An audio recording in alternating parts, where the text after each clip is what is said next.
नमस्कार दोस्तों, this academy में आपका स्वागत है।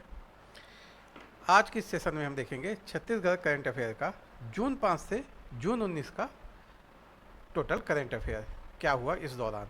ठीक, देखिए 5 जून को मनाया जाता है विश्व पर्यावरण दिवस, हम सभी जानते हैं। देखिए सबसे पहले ये परिभाषित कर लेते हैं कि पर्यावरण होता क्या है। देखिए हमारे चारों ओर जो भी जैविक और अजैविक घटक हैं वह सारे मिला के पर्यावरण का निर्माण करते हैं। तो आप ऐसा समझ सकते हैं कि हमारे चारों ओर के जीव जंतु, वनस्पति, जल, वायु, हवा, मिट्टी, ये सब पर्यावरण के अंतर्गत आते हैं और इन सब से मिलकर ही पर्यावरण का निर्माण होता है। ठीक, तो हुआ यूं कि जो औद्योगिक क्रांति हुई विश्व में, उससे क्या हुआ, पर्यावरण पे नकारात्मक प्रभाव पड़ा। ठीक, तो जब इसका नकारात्मक प्रभाव परिलक्षित होने लगा तो वैश्विक देशों ने यह निर्णय लिया, मतलब इस बात पे एक सम्मेलन बुलाया ताकि पर्यावरण को संरक्षित और संवर्धित किया जा सके। ऐसा पहला सम्मेलन 5 जून 1972 को आपका बुलाया गया था स्टॉकहोम में। ठीक, इसी सम्मेलन में आपकी राजनीतिक और सामाजिक जागृति फैलाने हेतु 5 जून को विश्व पर्यावरण दिवस के रूप में मनाने की घोषणा की गई और ऐसा पहला विश्व पर्यावरण दिवस मनाया गया 1973 में।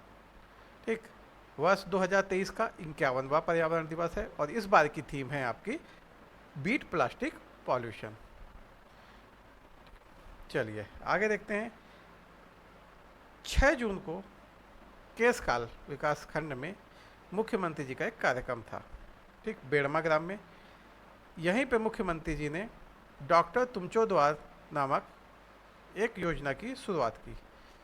यह योजना स्वास्थ्य सुरक्षा से संबंधित योजना है। ठीक, देखिए इस योजना का जो मुख्य उद्देश्य यह है कि जो पहुंच विहीन ग्राम है, जैसे हम जानते हैं कि बस्तर इलाके या ऐसे दुर्गम इलाके, बहुत से गांव ऐसे जिनको क्रॉस करके कई नदियों को जाना पड़ता है ना, रास्ते नहीं हैं, तो ऐसी जगह, पहुंच विहीन जगहों पे स्वास्थ्य सुविधा उपलब्ध कराना। इसमें क्या है, मरीज को खुद नहीं आना पड़ता। अगर मरीज गंभीर रूप से बीमार है तो डॉक्टर खुद उसके पास जाएगा। तो इसकी शुरुआत की गई है 6 जून से। ठीक, कार्यक्रम का नाम है डॉक्टर तुमचो द्वार। शुरुआत भूपेश बघेल जी द्वारा किया गया, हमारे माननीय सीएम के द्वारा, और इसे पायलट प्रोजेक्ट के रूप में बड़े राजपुर और फरसगांव विकास खंड के पहुंच विहीन ग्रामों में शुरू किया गया। देखिए इसमें टेली कॉन्फ्रेंसिंग भी यूज होगा, टेली मेडिसिन भी यूज़ होगा। ठीक, तो टेली कॉन्फ्रेंसिंग, टेली मेडिसिन मतलब ये एक आईटीसी का अनुप्रयोग है। ठीक, और इस पायलट प्रोजेक्ट में देखिए बड़े राजपुर फरसगांव तो है ही हैं, साथ में इसमें एक कॉल सेंटर की स्थापना भी की जाएगी और यह कॉल सेंटर 24 घंटे ऑन एयर रहेगा। मतलब किसी भी व्यक्ति को अगर हेल्प की जरूरत पड़ती है तो इस कॉल सेंटर में फ़ोन करेगा, संबंधित डॉक्टर से परामर्श करेगा, जरूरी होगा तो डॉक्टर स्वयं उस व्यक्ति के पास जाएगा। ठीक, या फिर उसको कहीं संदर्भ सुविधाएं दे सकता है, ऐसा लगता है कि उसे किसी हॉस्पिटल में जाना है तो वहाँ के लिए रिफ़र कर सकता है। चलिए आगे देखते हैं। देखिए अंबिकापुर से जो हमारे माननीय मंत्री जी हैं टेकाम जी, उन्होंने जो हमारे नेशनल लेवल के आपके परिवहन मंत्री हैं आपके गडकरी जी, इनसे मुलाकात की और अंबिकापुर से बनारस मार्ग पे क्या किया, राष्ट्रीय मार्ग का दर्जा देने का अनुरोध किया। तो इसके लिए उन्होंने एक सर्वे रिपोर्ट भी उन्हें सौंपी और जो छत्तीसगढ़ में इसका जो हिस्सा आ रहा है वो लगभग 110 किलोमीटर आ रहा है। तो आखिर मार्ग तो है, तो राष्ट्रीय राजमार्ग क्यों बनाना है। देखिए राष्ट्रीय राजमार्ग बनाने से उसमें फैसिलिटी बढ़ जाती है। एक, रोडें चौड़ी होंगी, रोड की लोड कैपेसिटी ज़्यादा होगी। ठीक, चौड़ी रोडें होंगी तो आवागमन में कम समय लगेगा, पेट्रोल बचेगा, लॉजिस्टिक्स सस्ता हो जाएगा। मतलब ये हर तरीके से क्या करेगा, मदद करेगा लोगों के जीवन जीने में, व्यापार में, है ना, टूरिज्म में। ठीक, तो इसके लिए उन्होंने इसके लिए एक सर्वे रिपोर्ट की। तो ये क्वेश्चन व्यापम की दृष्टिकोण से बहुत इंपॉर्टेंट हो जाते हैं। व्यापम इस टाइप के क्वेश्चन को पूछता है। अगर आप व्यापम की तैयारी कर रहे हैं तो इसको थोड़ा सा ध्यान में रखिएगा। ये देखिए जो राजमार्ग दिख रहा है अंबिकापुर से चल रहा है, देखिए इसमें जो छत्तीसगढ़ की सीमा है, आप कर्सर को देखिए ध्यान से, ये देखिए जो बाउंड्री दिख रही है ये छत्तीसगढ़ की सीमा यहाँ समाप्त हो जाती है, इसके बाद ये यूपी चालू हो जाता है। ठीक, तो यहाँ तक ये छत्तीसगढ़ के अंतर्गत आता है। ये टोटल 110 है और अंबिकापुर से यहाँ बनारस तक की लगभग दूरी 300 किलोमीटर के आसपास है। चलिए देखिए छत्तीसगढ़ में एक राष्ट्रीय खिलाड़ी को सम्मानित किया गया है। इनका नाम है अश्विनी कुमार सोनवानी। इन्होंने एनपीसी नेशनल बॉडी बिल्डिंग प्रतियोगिता में 2023 में हिस्सा लिया और प्रथम स्थान किया। ये प्रतियोगिता कहाँ हुई, ये प्रतियोगिता हुई चंडीगढ़ पंजाब में 26 मई से 28 मई के मध्य हुई। ठीक, देखिए इनको सम्मान दिया गया, ये तो ठीक है। हमको क्वेश्चन क्या पूछेगा, क्वेश्चन ये पूछ सकता है कि अश्विन कुमार सोनवानी जी संबंधित हैं, तो आपको ध्यान रखना चाहिए व्हील चेयर बॉडी बिल्डिंग से संबंधित है। ठीक, पैरा बॉडी बिल्डिंग से संबंधित है। इसके पहले भी इन्होंने कई राष्ट्रीय व अंतर्राष्ट्रीय स्तर पे पुरस्कार प्राप्त कर गए हैं। इन्हें शहीद राजीव पांडे अवार्ड से भी सम्मानित किया जा चुका है। ठीक, चलिए अगली देखते हैं। देखिए, प्रथम खेलो इंडिया जनजातीय खेल में छत्तीसगढ़ को राष्ट्रीय पदक मिले हैं। ठीक, देखिए ओडिशा के भुवनेश्वर में यह खेलो इंडिया प्रतियोगिता आयोजित की गई है। ठीक, इसमें हमारे बिलासपुर के आवासीय तीरंदाजी एथलेटिक अकादमी के खिलाड़ियों ने पदक जीते हैं। ठीक, इसमें कुछ नाम है जैसे कुबेर सिंह जिन्होंने 30 मीटर में सिल्वर मेडल जीता है। ठीक, एक खिलाड़ी हैं कुमारी तनिका टेटा जिन्होंने 100 मीटर विवंस में रजत पदक जीता है। ठीक, इसमें देखिए ये जो हुआ जी, एक मिनट।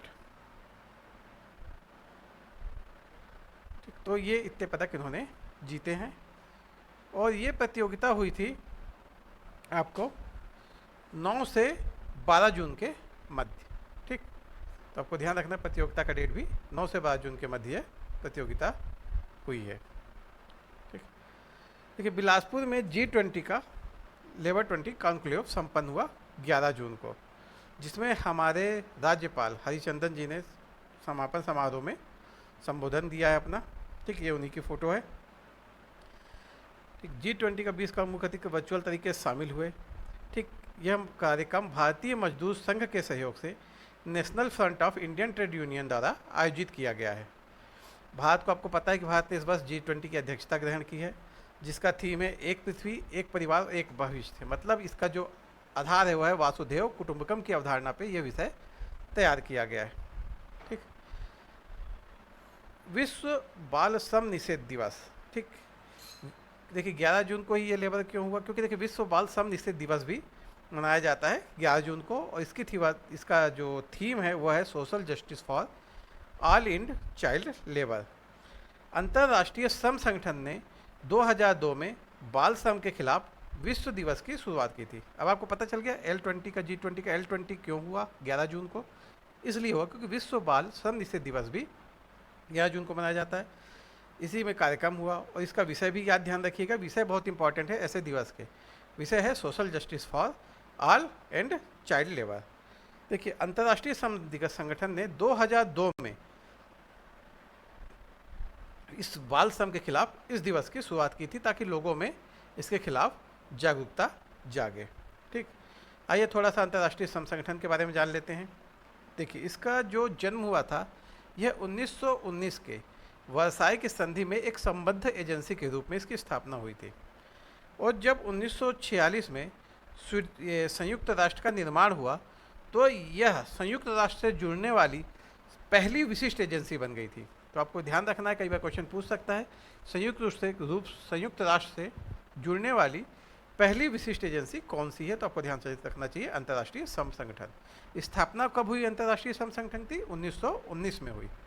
और इसका मुख्यालय क्या है? इसका मुख्यालय है जेनेवा, स्विट्जरलैंड में। इसका स्थापना का उद्देश्य क्या है? वैश्विक एवं स्थायी शांति हेतु सामाजिक न्याय आवश्यक है। देखिए अंतर्राष्ट्रीय श्रम संगठन की जो संरचना है 3 पार्ट में काम करती है। ठीक, एक है अंतर्राष्ट्रीय श्रम सम्मेलन, यह इसका सर्वोच्च निकाय है जहाँ पे सारे नीति निर्माण, फना नीति बनती है, नीतियों को लागू कैसे करना है ये सारी निर्धारित होता है। दूसरा इसका शासी निकाय है जो प्रशासनिक कार्यों को देखता है, और तीसरा है अंतर्राष्ट्रीय श्रम कार्यालय, इसके अंतर्गत कई सारे इसके कार्यालय हैं। चलिए अब आगे देखते हैं। देखिए मुख्यमंत्री जी ने 12 जून को जलमितान युवा उद्यमी कौशल विकास परियोजना का शुभारंभ किया गया है। ठीक, देखिए आपको पता चल रहेगा कि एक तो योजना चल रही है जिसमें हर घर में क्या देना है? जल देना है। ठीक, इसके लिए हमें कई सारे ऑपरेटर की आवश्यकता पड़ेगी, प्लम्बर की आवश्यकता पड़ेगी जो नल को जोड़ सके, है ना, प्लम्बिंग में कोई भी इशू आता है उसको सॉल्व कर सके। ठीक, तो इसी के तहत मुख्यमंत्री ने ये जलमितान युवा उद्यमी योजना शुरू की है, जिसमें लगभग 58,000 युवाओं को क्या करना है? प्रशिक्षण देना है, और ये प्रशिक्षण दिया जाएगा यूनिसेफ की सहायता से। ठीक, और जो इस कार्यक्रम हुआ, जब इस योजना की शुरुआत की तो उस समय मुख्यमंत्री जी द्वारा करीब 90 जो आपके युवा उद्यमी हैं उनको क्या किया गया, निःशुल्क टूल किट वितरित किया गया है। ठीक, और हर टूल किट की कीमत लगभग 15,000 रुपये है। ठीक, देखिए इस कार्यक्रम में ग्रामीण युवाओं को जल गुणवत्ता परीक्षण सर्विसेज कराई जाएंगी, नल पाइप फिटिंग सिखाया जाएगा, auto fitting, repairing, electrical fitting, मतलब कई तरह की आपको उनको कौशल से उनको क्या क्या सिखाया जाएगा, जिससे एक रोजगार भी जनरेट होगा और साथ में क्या है, जो सरकार सर्विस दे रही है उसे अच्छे से दे पाएगी। ठीक, देखिए इसमें 21 दिनों का आवासीय प्रशिक्षण भी दिया जा रहा है ना। चलिए आगे देखते हैं।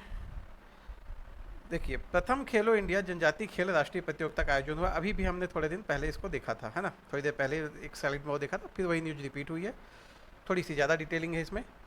प्रथम खेलो इंडिया जनजातीय खेल राष्ट्रीय प्रतियोगिता, ठीक, उड़ीसा के भुवनेश्वर में 9 से 12 को ये आयोजित हुआ। ठीक, जब हम वो न्यूज़ देखे थे वह न्यूज़ थी 12 जून के पहले की, इसलिए उसमें आधी डिटेल थी। ये न्यूज़ है समापन के बाद की, तो 12 जून को समापन हो गया। इसमें छत्तीसगढ़ ने कुल कितने पदक जीते, देखिए छत्तीसगढ़ के जो व्यापम के परीक्षार्थी हैं उनके लिए बहुत इंपॉर्टेंट है। छत्तीसगढ़ ने कुल 15 पदक जीते हैं, जिसमें 1 स्वर्ण, 6 रजत और 8 कांस्य है। ठीक, हमने कुबेर सिंह को देखा था जिसने 30 मीटर में आपका रजत पदक जीता था। इसी बार कुमारी तनिका टेटा को देखा था जिसने 100 मीटर में रजत पदक जीता था। ठीक, इस आयोजन में करीब 18 राज्यों के 5,000 एथलीट्स ने भाग लिया। छत्तीसगढ़ फुटबॉल टीम ने इसमें गोल्ड जीता है, तो जो ये एक गोल्ड जीता है ये जीता गया है छत्तीसगढ़ फुटबॉल टीम के द्वारा। तो आपको ध्यान रखना है कि जो गोल्ड मिला है वो किसको मिला है, टोटल कितने पदक मिले हैं, स्वर्ण कितने मिले हैं, रजत कितने मिले हैं और कांस्य कितने मिले हैं। ठीक, चलिए आगे चलते हैं। देखिए छत्तीसगढ़ में मलेरिया मुक्त अभियान चल रहा है। ठीक, पिछले साल भी चल रहा था, ये इस बार भी चल रहा है। इस बार इस अभियान के साथ साथ सघन कुष्ठ खोज एवं राष्ट्रीय नेत्र ज्योति अभियान भी चालू किया जाएगा। देखिए ये दोनों कार्यक्रम क्या है, सेंट्रल ऑपरेटेड है ना, केंद्र सरकार का जो स्वास्थ्य विभाग है उसके द्वारा संचालित है। तो 15 जून से राज्य में सघन कुष्ठ रोग अभियान और राष्ट्रीय नेत्र ज्योति अभियान की भी शुरुआत होगी। मलेरिया मुक्त का ये कौन सा चरण है, 8वां चरण है, जिसमें 23 जिलों को टारगेट किया गया है। ठीक, और इस दौरान करीब 22 लाख लोग हैं उनकी मलेरिया जांच की जाएगी। लेकिन जो ये नेत्र ज्योति अभियान है ये सभी 33 जिलों में चलेगा, 146 विकास खंडों में चलेगा, जहां हमें कुष्ठ रोगियों को खोजेंगे, नेत्र ज्योति वालों को खोजेंगे जिनके प्रॉब्लम हो रही है, मतलब कि जिनको क्या बोलते हैं वो मोतियाबिंदु है ना, मोतियाबिंदु वाली प्रॉब्लम है, उनको ऑपरेशन करना है, उनको ठीक मतलब उनके उपचार करना है, तो उनको खोजा जाएगा, फिर उनका उपचार किया जाएगा। ठीक, तो ये कैसा एक स्वास्थ्य सुरक्षा कार्यक्रम है। चलिए आगे चलते हैं।